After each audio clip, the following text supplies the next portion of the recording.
కడప జిల్లా పోరుమామిళ్ల పట్టణంలోని పాత శాఖలి వీధిలో నివాసం ఉన్న cool drink shop dealer alias Alumurthy Murali అనే వ్యక్తి నుండి వీఆర్ఓ సంతకాన్ని ఫోర్జరీ చేసి 3 సెంట్లు ఇంటి స్థలాన్ని 80 సెంట్లు వ్యవసాయ భూమిని కబ్జా చేశారని ఆలమూరి చిన్నబ్బి కుమారుడు ఆలమూరి వెంకటస్వామి ఆరోపించారు.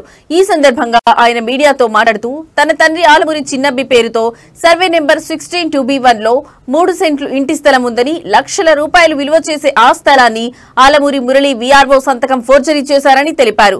రెవెన్యూ అధికారులను సబ్ రిజిస్టర్ అధికారిని కూడా తప్పుదోవ పట్టించి నా స్థలాన్ని దౌర్జన్యంగా ఆక్రమించుకున్నారని ఆయన ఆరోపించారు. లక్ష్మకు తర్వాత 37 సెంట్లు నాగమ్మతో కబ్జా చేసినాడు. మరి ఒరిజినల్ డాక్యుమెంట్స్ లేకపోవటం వలన ద్వారా రాజకీయ నాయకుల ద్వారా ఈ క్రింది అధికారుల ద్వారా డైరెక్ట్గా ఆన్లైన్ చేసి అడంగలు సంపాదించినాడు.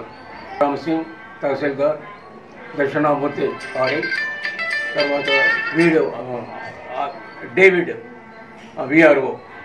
ఇది చట్టారీత్యా నేరము. ఈ మా నాన్నగారు ఆమెకు డాక్యుమెంట్స్ లిఖితపూర్వకంగా ఇవ్వలేదు కాబట్టి ఈ అడంగల్ చెల్లదు.